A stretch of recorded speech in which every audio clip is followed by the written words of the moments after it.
This past year for my wife Hannah and I was a really joyful one.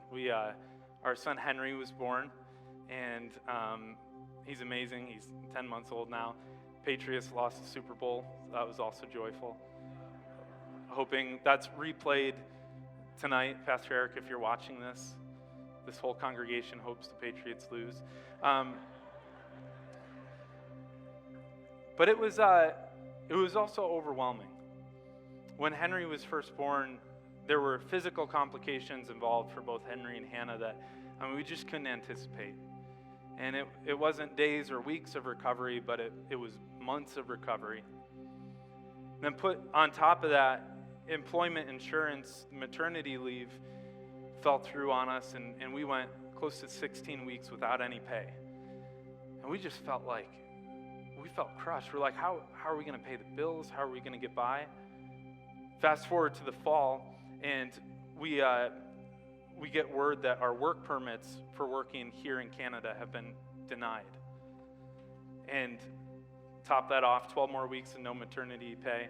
And it just felt like, the situation kept getting worse and worse, and it was so overwhelming. We didn't know if we were going to be able to put bread on the table at times. We didn't know how we were going to survive. And, people mean well, but you hear that cliche of God will glue the broken pieces back together. But honestly, it didn't even feel like we were broken into pieces. It felt like we were crushed.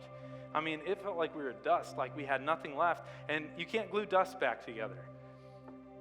But I was reminded in an interview by a lady named Lisa Turkhurst. You can pull the quotation up on the screen. She said this: out of all the ingredients in the world, God chose to use dust to make his favorite creation, mankind.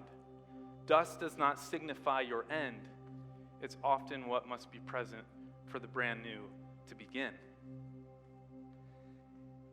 At the time, it seemed like the government was in charge.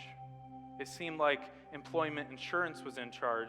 It seemed like our bills were in charge, but I'm here today as proof that they were never in charge, that God's story of resurrection was at work in our lives, and I believe he's called me here today to stand on stage to tell you that your bills are not the author of your story.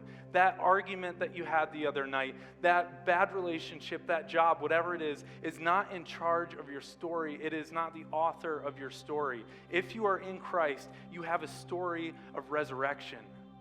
And Christ is coming to make all things new.